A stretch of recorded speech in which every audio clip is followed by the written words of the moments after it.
আসসালামু আলাইকুম। Channel I কৃষি সংবাদে সবাইকে আমন্ত্রণ জানাচ্ছি। আমি সোহেল ফাইসাল। এখনকার এই সংবাদ আয়োজনে একই সঙ্গে চ্যানেলের ইউটিউব চ্যানেলে এবং চ্যানেলের ওটিটি প্ল্যাটফর্ম আইস্ক্রিনে লাইভ স্ট্রিম হচ্ছে। মুন্সিগঞ্জের টঙ্গিবাড়ি উপজেলার আলদিবাজারে মাঠা খেতে দূর দূরান্ত থেকে মানুষজন ভিড় করছে। চাহিদার কারণে বেড়েছে মাঠার উৎপাদন, ফলে স্থানীয় বাজারে দুধের ভালো দাম পাচ্ছেন খামারিরা। বিস্তারিত জানাচ্ছেন শাইখ সিরাজ। মুন্সিগঞ্জের টঙ্গিবাড়ি উপজেলার কাজল নদীর পাশে আলদি বাজারটি মাঠার জন্য এখন বেশ জনপ্রিয়। সামাজিক যোগাযোগ মাধ্যমে ছড়িয়ে গেছে এই বাজারের কমল ঘোষের মাঠার খ্যাতি। কোথা থেকে আসছেন? নারায়ণগঞ্জে মাঠা পাওয়া যায় না? আছে। তাহলে এত দূরে এখানে এখন ওই যে সবাই আসে বলে যাদের মাথা নাই কোনো এরকম, এই জন্যই আসে। ভালো আর কি। কোথা থেকে আসছেন? আমরা নারায়ণগঞ্জ থেকে আসছি। কোথা থেকে আসছেন? কোথা থেকে? শরীয়তপুর থেকে। জি। এই কি আজকে প্রথম আসছেন আরো আসেন? আরো আসছে। আমি আসছি আজকে ফার্স্ট টাইম। ও আচ্ছা। মালয়েশিয়া থাকতাম। প্রায় সময় আসতে হয়, এদিকে আত্মীয় স্বজনের বাসা আসলে এখানে আসতে হয়। আস্তে আস্তে প্রচলন হইতে হইতে আর কি ভাইরাল হয়ে গেছে সারা বাংলাদেশে। কমল ঘোষের মাঠার পরিচিতি থাকলেও বাজারে এখন অনেকেই মাঠা বিক্রি করছেন। অ্যাকচুয়ালি ব্যবসাটা উনি প্রথম শুরু করছে। আচ্ছা। উনি ভাইরাল হয়েছে। কমল ঘোষের মাটাও ভালো, ঠিক আছে, সবার মাটি ভালোই, ঠিক আছে, কিন্তু আপনার একটু পুরান দেখা মানে একটু জনপ্রিয়তা বেশি, কিন্তু আমরা মোটামুটি ভালোই। আমরা আমার ভাই 35 বছর ধরে করে, তো এই ব্যবসাটা আমরা করি। অন্য অন্য জায়গার তো হলদিবাজার মাটাটা অনেক ভালো। মূল্য সংযোজন হওয়ায় স্থানীয় বাজারে দুধের চাহিদা যেমন বেড়েছে, ভালো দামও পাচ্ছেন খামারিরা। কয় মন কিনলেন? 2.5 মন। এই আলদি বাজার থেকে দুধ সংগ্রহ করে, অন্য জায়গা থেকে অন্য দুধ সংগ্রহ করে না। দুধের বাজারে এই কারণে মানে 5 টাকা 10 টাকা বেশি আছে।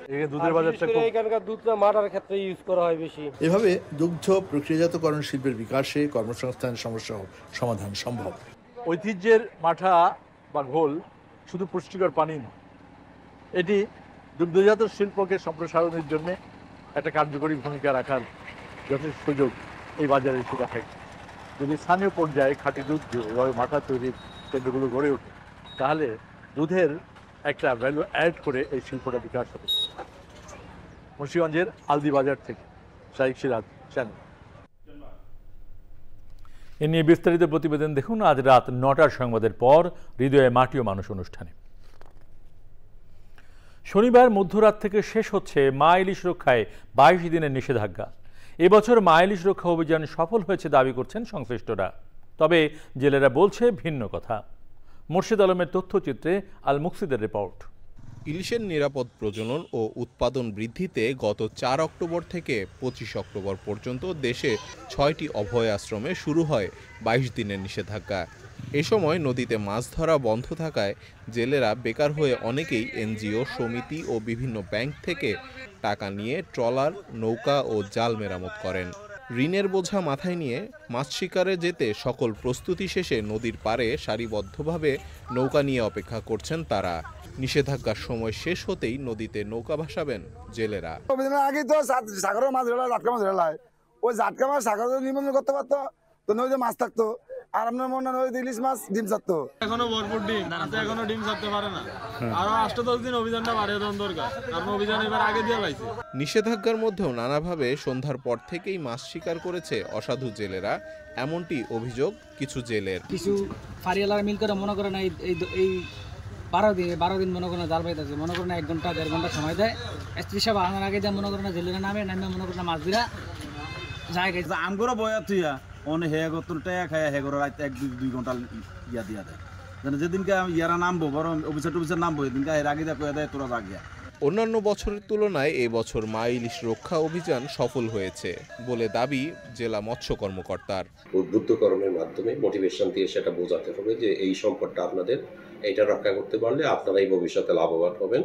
জেলেরা সেটা বুঝতে পেরেছে এবং তারা যথাযথভাবে সেটা মেনে চলেছে। আমি জেলেদেরকে ধন্যবাদ জানাই। জেলা টাস্কফোর্স কমিটির যারা ছিল তারাও অনেক পরিশ্রম করেছে। শনিবার মধ্যরাত থেকে চাঁদপুরের পদ্মা মেঘনায় মাছ ধরতে প্রস্তুত 50,000-এরও বেশি জেলে। আল মুকসিদ, চ্যানেল আই।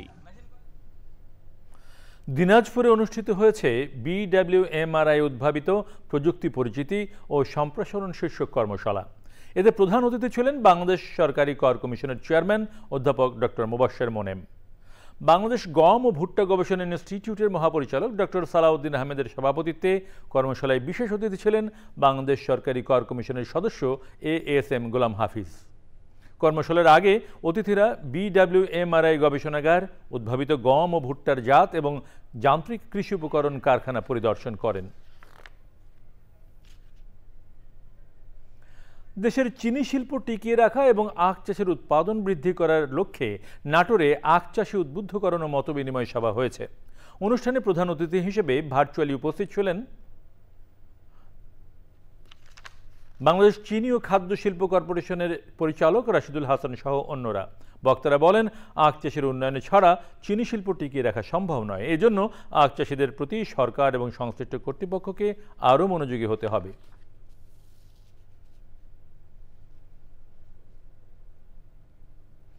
চ্যানেল আই কৃষি সংবাদের আজকের আয়োজন এ পর্যন্তই। পরবর্তী সংবাদ আয়োজনে আমন্ত্রণ জানিয়ে শেষ করছি।